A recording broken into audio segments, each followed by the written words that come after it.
So I am delighted to be joined. You've got a sort of PMI double. So I'm delighted to be joined by Gareth Tancred, our CEO. So welcome, Gareth. And also John Wilson, Head of Pensions Technical at Aptia. The team have been very good in changing the photo very quickly, but the keen eyed amongst you may notice that he is not Malcolm Reynolds. Unfortunately, Malcolm, for personal reasons, is not able to be with us today, so we are delighted to have John. And very much the aim of today's session is to talk about the real importance of administration. We believe in it passionately here at the PMI, much like a significant number of our members. And I'm really pleased to hear both the regulator talking about that this morning, but also it coming up in a number of sessions that we've had today. But we're also equal, if not more passionate, and I stand here in front of our Empowering Change for Education, about education. So we want to talk in this session a little bit about a strategic partnership that we've formed with Aptia and how we are working really, really closely together to raise standards, particularly in administration. So I'll allow my guests to sort of introduce themselves a little bit and talk a little bit more about the work we've been doing. So Gareth, if I can come to you in the first instance, just to give a flavour of kind of what PMI has been up to and why we've kind of got to this partnership and what form it takes. Yeah, sure. So we've provided qualifications into the sector for decades now, almost 50 years. And we've pretty much done that to anybody that wants them.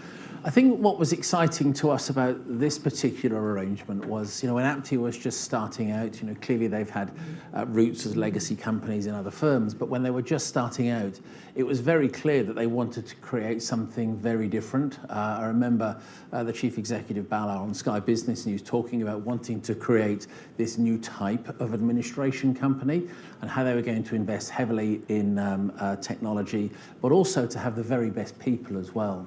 So that was very exciting for us, and I think the reason it became a strategic partnership rather than us just delivering qualifications into Aptia is because one of the things that Aptia wanted to do, which was a little bit new to us, was to be able to deliver on a large scale. So we've worked with organisations for many, many decades, upskilling their teams, upskilling capabilities in the organisation, but this all of a sudden became a very big ask, and also not on our doorstep as well, so a lot of it was going to be overseas. So the thing about a strategic partnership is there's usually things that both sides benefit from. So as I say, for Aptia, that was the capability and upskilling their team. For us, it was also about the opportunity to look long and hard at the education that we provide, not just the qualifications, but the support, the learning material, the training for those qualifications as well, and ask ourselves, how can we do this better? What can we do to improve the things that we're doing for the benefit of organisations and the learners? But also, how can we do this at scale and overseas as well? And how do we then apply those new things that we're doing to the rest of the industry? Fabulous, thank you. And John, it'd just be really useful to get your sort of personal reflections on pension administration and raising standards and what Aptia is after. Absolutely, thanks Helen and Gareth. And Malcolm does send his apologies. He really did want to be here today, but as Helen said, cannot for personal reasons. But his loss is my gain because this is something I'm very passionate about, not least as chair of the PMI Scottish Group. So I joined Aptia UK in March last year, which was shortly after its official launch at the beginning of that year. And the reason being was, one, Malcolm wouldn't leave me alone. And secondly, just because I just saw this as a unique opportunity to try and get pension administration right in an administration-only firm, which was backed by substantial investors, our founders, and also some private equity. And one of the first opportunities I had was to be able to address what I would consider a bugbear of mine over a number of years. And that is the fact that when I started in the industry, scarily, 39 years ago, everybody did exams. And in fact, I had it written into my contract of employment that I had to do exams. At the time, it was CII, because I started in the insurance sector. But I would say that what I've seen latterly in our industry is a lot of firms moving away from that and actually bringing people in, particularly in the administration area, and teaching them about processes and procedures and systems but not necessarily even about pensions holistically. So people are understanding what they need to do, but maybe not understanding the underlying reasons about why we do things in a certain way, just because of the quite colourful and complicated history that pension has. So when I heard about the collaboration with PMI, it was something that I was very keen to get involved in straight away. And already we have plans to put 800 people through the qualifications that we're working on with PMI over a period of just 3 weeks. Sorry, just 3 years, 3 weeks? 3 different ways of doing it. I didn't tell you about that. But, over 800 people over three years through what we're calling the Aptia and PMI pathway. So it was a very exciting time for me to join the firm. Thank you. And just building on that, John, you mentioned the length of time you spent in the industry, which I'm still flabbergasted by looking at you. And obviously the way that training and qualifications used to be done, budgets are always under pressure.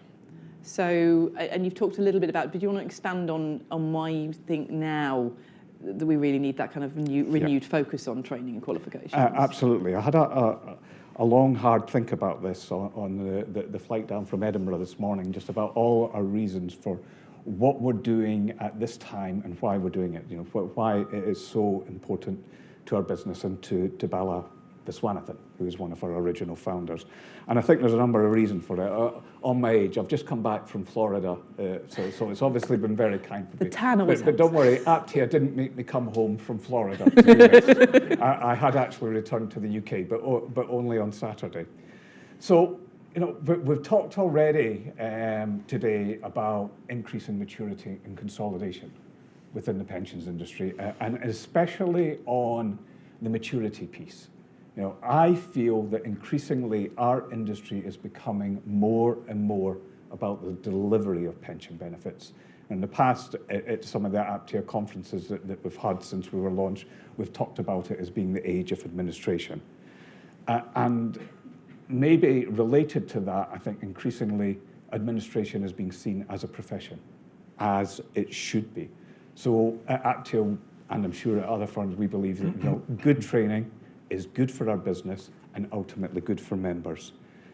Then you've got the regulators increasingly looking at administration firms as well, and not just the pensions regulator.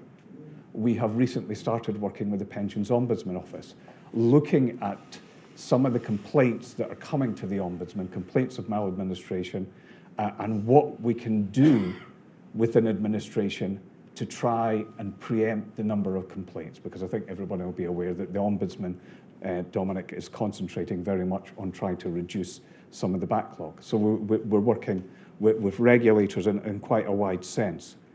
And then it's about demographics as well. Some of the people that we're dealing with are you know, people that have reached retirement, starting to claim their benefits, but not also then their dependents as well, for members who have retired and died, and spouses and other dependents are coming to us. So we're increasingly dealing with an older population, and a population which by definition is quite vulnerable because they're contacting us at a time where maybe they've just lost a loved one. And just to give you one statistic which was given to me recently, in terms of member dependents, 35% of the people that are contacting us are over 80.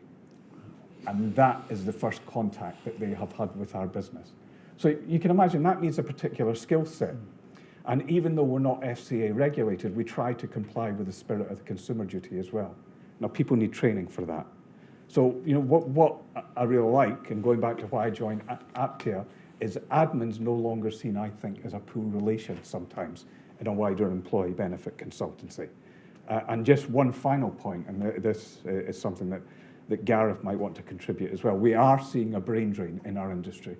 We are seeing many of the pension professionals, you know, actually getting up and near retirement age, myself included. So, I mean, I went part-time on the 1st of April. So we do need to think about, you know, the next generation of pension professionals and where they're going to come from, which I think, again, is where the collaboration comes in, Gareth. And it actually speaks to some wider work that the PMI is actively undertaking to try and really help with that entry pipeline into the industry, which is another real passion of ours, helping with, as you say, sort of trying to tackle that brain drain, but also helping to ensure that we have a diverse and inclusive pool of people coming into pensions, and not like most of us ending up here by accident and then loving every minute. So Gareth, if I can turn to you, you talked a little bit about and I think we've probably been quite honest with our members and yourself included about the fact that we have heard what they've said a number of times about the things that our qualifications don't necessarily deliver at the moment. And I know it's something that we've had a burning desire to tackle for some time. So it would just be really good if you could give us a little bit more about how the work that we're doing as part of this will really help advance our education offer and what form that might take. Yeah, I mean, it's easy to put mantras up on a placard or something like that and say we're committed to people's success. But how do we go about demonstrating and proving that? And an interesting anecdote that I like to use is, similar to John, I qualified in my profession many, many years ago. And it was recently that my wife and I were having a clear out of the attic. And all my old accountancy books, they stood about 4 feet high, right? And they're long gone now. Why I was keeping them, I do not know. But the point is, we don't learn like that anymore. So as a professional body, we have to think differently. People have different lifestyles to the lifestyles that we had maybe 30, 35 years ago. People learn in a very different way. People no longer have the amount of time, 2 or 3 hours, to be able to spend sat in front of a big, thick book learning something. It might just be bite-sized learning, 20 minutes on the tube or the bus or something like that, and to be able to pick it up on a tablet and for that device to remember where they got to be able to test them periodically, et cetera, et cetera. So that helped us to think about what we might need to do and how can we get people through the pipeline of qualifications more quickly. As a professional body, and it's the same for all professional bodies, we are charged with sort of maintaining standards and then, as the title suggests, raising the bar, improving those standards. So we'll work with government, with regulators to help try and improve those standards. But then you also need to educate and to test and to make sure that people are achieving those, and that's where some of the challenges come in as well. So we're investing heavily into how we might do that and to help people get through that more quickly without diluting the toughness of the exam. So people say, yes, okay, you can do it quicker. That's because you're making it easy. No, we are absolutely not making it easier. If anything, the bar gets higher and higher and higher. But what we can do is use technology, we can use new techniques, et cetera, et cetera, et cetera, better material to help you understand, to help you learn, to help you get through it more quickly. And that's a benefit to the learner because we've all got shorter retention spans these days, and also to organisations that want their return on investment quicker and to improve their capability as well.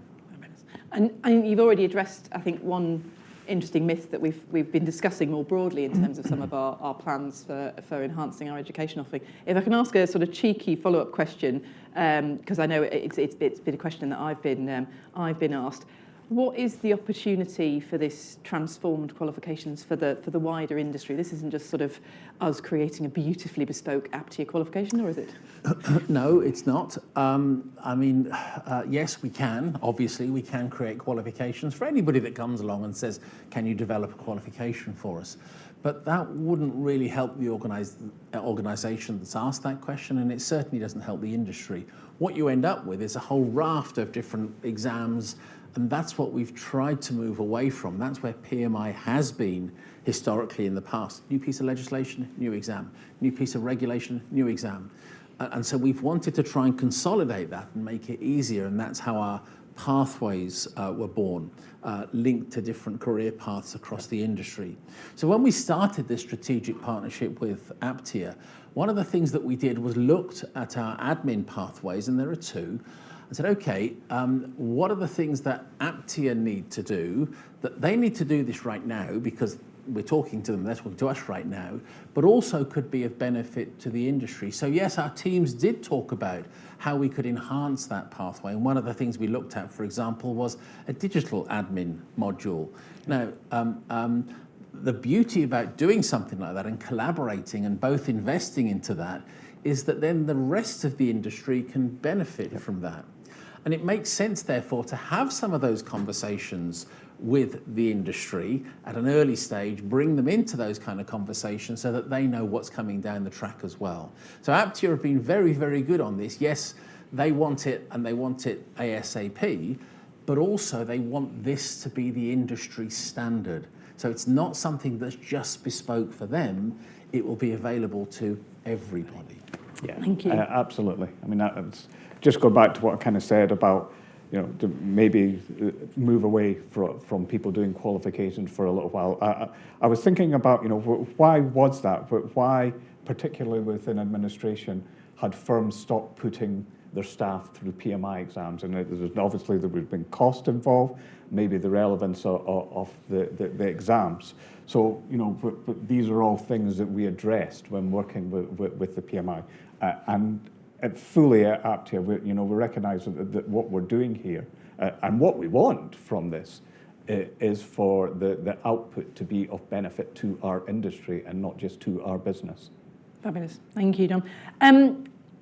We've talked a lot about technology today, and I know obviously it's something close to the heart of Aptia. If I come to you, John, it'd just be useful to talk about how investment in people sits alongside a world where technology is going to and play an increasing part. How do you see those two things working together? I think that's a good description. It will play an increasing part, and let me explain what I mean by that. I mean, we've invested heavily in technology. I mean, that was, you know, an absolute priority for our founders. It was supposed to be about people, technology, and innovation. So we've just recently launched a pensions app, and there's a lot of work going on with AI as well. We're doing some really good stuff with IVR, the instant voice recognition, trying to move it on from the kind of scenario if you press 1 to get cut off, and so on and like that. You know, so, you know, we've come a long way. I mean, I'm sure everyone in the audience is now aware that a new pension schemes bill has been published today, as has a roadmap for pension reforms, setting out what the government's doing and when it's going to do it. And we continue to be in the position that since the Pension Schemes Act 1993, we are averaging a new Act of Parliament on pensions every 3 years. But the difference with this one, you know, where we could probably go and read the bill on our phone on our way home, if you're so inclined, is that when the Pensions Act 1995 came up, I had to walk up Lothian Road to what was then Her Majesty's Stationery Office and stand outside and wait for it to open behind the pension lawyers that had camped out overnight and buy a copy of the Pensions Act 1995. And honestly, there was a pile that high just inside HMS. So I had to go back, I had to read it, I wrote a memorandum on it, photocopied it and circulated it around the office. So we have come a long way, but there's probably still a long way to go. And I suspect for the foreseeable future, it is going to be people with AI and not AI instead of people. The AI at the moment we see as an opportunity to free people up and to do other real value added and more engaging work. Yeah, can I just add to that, Helen, that you know, I was fortunate enough to be invited into the Aptia business and spend quite a bit of time with them personally, and to see the work they're doing both with people, the development of people, but also with technology and AI. It is impressive. That system would be great in our local doctor's surgery, where you've got to wait hours to get to speak to somebody about an appointment. But the use of AI, whilst it's great, you know, as John mentioned earlier, pensions admin, people are very often talking to administrators at a very difficult time in their life. So for us as an educator, yes, we can teach people how to do the technical stuff.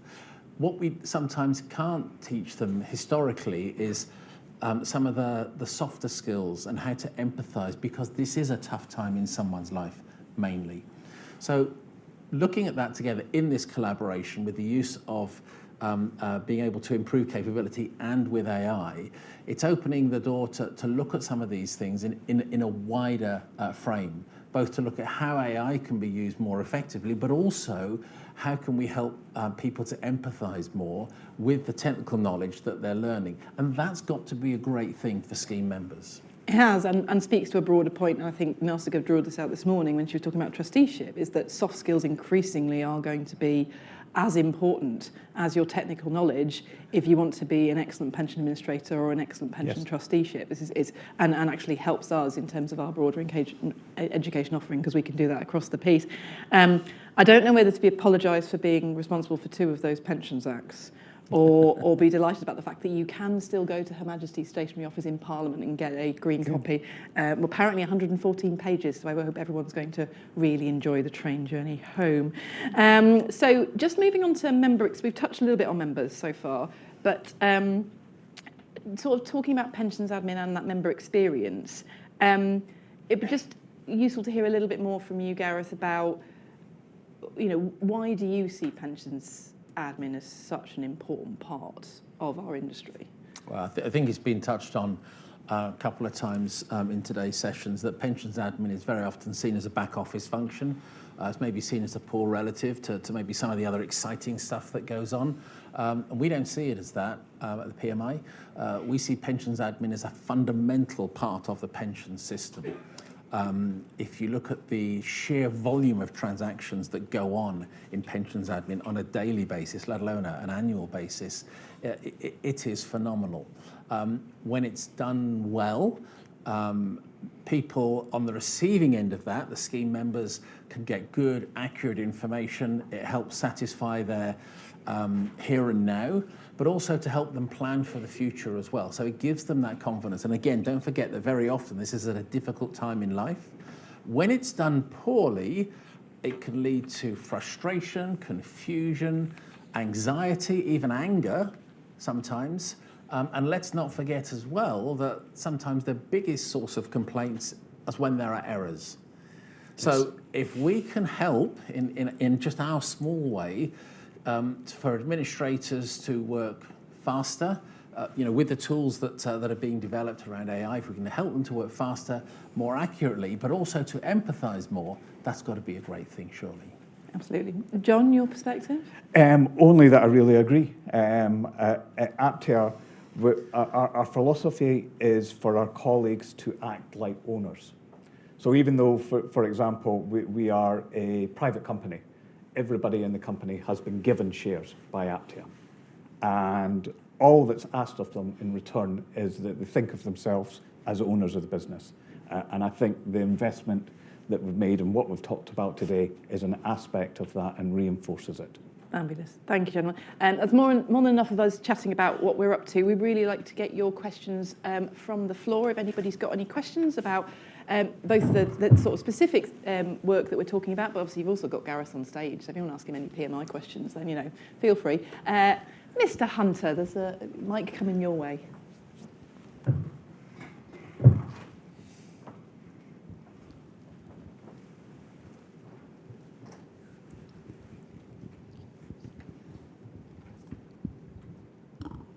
Thanks very much. I probably don't need this. I could probably project. But I think it's an excellent initiative, and it's great to see a new company and the long-standing educational body coming together to do this. So asking a kind of Gareth, do you feel that the PMI will lead on this to expand it out into the industry, to assert education as a key factor where schemes really meet their meanings, which is the member interaction with the administrator who are doing their leavers, retirements, transfers, deaths? Is this something you want to expand? Yeah, that's a great question, Andy. Yes, and I know in some of the conversations that we've had around the industry and with you as well, and your firm, we're very keen to sort of take the learnings from around the admin sector. We've started early with these guys, but we want to take those learnings and then expand that, and then see what we can do to develop the exams and the learning around that even further to create some fantastic new industry standards. So as we've said, it's not just about going it alone with one company. This is for the benefit of all. Any other questions from that lady here? Thanks, Hester. Everyone's getting their exercise in today. Hello. I feel obliged to raise this because it hasn't come up too much today, but it's relevant to education, but also administration generally. How are you building in cybersecurity to this course? And also, in the context of AI, does that make us more or less vulnerable to cyber attacks? Do you want to take that from an Aptia perspective, and I'll take the PMI bit? Yeah, but obviously I'm going to say that Aptia, as I'm sure with any firm, has robust controls in place, by way of information security, and we're talking about training and education today. We all have to do our mandatory e-learning modules, which seem to come up more frequently than they need to, but that's maybe just the nature of what you're asking about there. So, I mean, we have all the best and latest controls in place at Aptia, but I'm sure we've all read about the high-profile cyber breaches that have happened recently, many of them affecting our own sector, and a lot of the time, I think when I've attended talks around cyber resilience and saying, really, in addition to having preventative measures, you really have to have contingency plans, because I'm afraid of the world that we live in, that for many employers, it's going to be a matter of when and not if. So we have all the measures that we can in place, but it's something that's a living threat, and it has to be viewed in that way. Yeah, and for us as an educator, we make sure that we build the principles and concepts of cyber into a lot of the work that we do. So, for example, in our qualifications, when something becomes the next big thing, so a few years ago that was ESG and the climate, we made sure that was factored into our learning material in our exams. Same with diversity, and cyber, although it's been around for a long time, has become more and more and more of a threat. And as we were talking about this morning with the regulator, that the fact that AI is now on the scene, it can accelerate that threat even more. So yes, it's one thing to build it into exams. They tend to be things that people do earlier on in their career. So it's really important that we use conferences and sessions and other type of CPD material to make sure that people are always up to speed with that threat. As a professional body, we can't solve cyber for you, but we can bring in the experts that can educate and to help people and advise them, and that's what we're continuing to do. And as a shameless plug, we have got some cybersecurity training. Is Lisa in the room? That we are running at the moment as well. Yeah, and we will send details after the call. I think just also, I would love to say that it does link to the soft skills point, I think, with the gentleman, because I think recent experience, I think, has demonstrated that you can have all the processes and controls in the world, but quite rightly, often you need the human in this, and obviously that is sometimes the biggest vulnerability. Indeed. So I think building on that empathy point, it's being both empathetic of people in vulnerable situations, but also having that ability to sort of take that step back, think about what you've just received, think about what it might mean, what the implications. So I think it's something that we're looking at through a number of different lenses, because there's not one way to tackle this. It's really complex, and as you say, the threat is only going to get greater. If I can come quickly to Robert and then the gentleman over there, and then we will have to wrap up because I'm conscious I'm between you and your coffee. Robert first, and then there's the gentleman behind you, Hester, as well. Hi. I mean, it's really good that Aptia have engaged with education. Like you said, I'm from a similar generation with you, where it was in your contract, you've got to do the PMI exams. So what we've seen over the years is that taken away, and I think particularly of recent years, because resource is scarce, you go to recruit somebody and you say, you need to take these exams. I don't want to, and I'll go to your competitor up the road who's not going to make it. So there's a responsibility, yet also regulators and the likes are talking about raising the bar and raising quality. Mm-hmm. So employers, including people in this room, really, they need to start thinking about re-engaging and reintroducing this. Now, a lot of us are taking on apprentices at the moment, so that's the great opportunity to do it. Endpoint assessor, PMI, plug. But again, that's the start of the process about doing qualifications as well for those who are actually taking on apprenticeships. But it needs to be the employers who are incentivising in some way or other for people to take these qualifications. Yeah, no, I absolutely agree, Robert. I would like to see a change in mindset. There's not that you're joining, you have to do exams, or I don't really want to do that. I'd like to join you because I know you put me through the exams. Nice, I love it. Gentleman over there.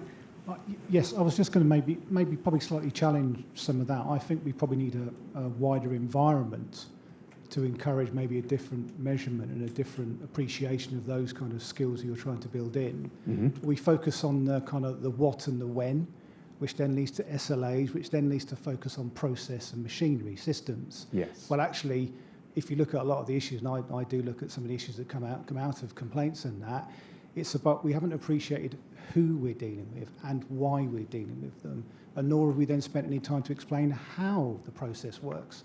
So if you see a lot of complaints, the complaints probably, they were nothing to start with, it's just part of the process. It's confusing, it's awkward, there's lots of paperwork. What you then get is how it's been dealt with, and it's not been explained, people haven't been done there, because everyone's obsessed about hitting the SLA, turning it around that way. Yes. So the training's always about the admin system you're using, yeah, and hitting your targets. So therefore you lose all of that bit. And I would suggest that if there was more of a challenge about the quality and the member experience, then there's encouragement then actually to get those skills built in and to encourage those qualifications. Yeah, no, I agree. And I think there is a correlation there with what I was saying about not just understanding what you're doing, but why you're doing it. Understanding much more holistically. But just as an aside, as a firm, we're trying to move away from things like these very prescriptive targets and SLAs. And I'm sure I'm not alone there. I'm sure other admin firms are the same. Fabulous. Thank you, gentlemen.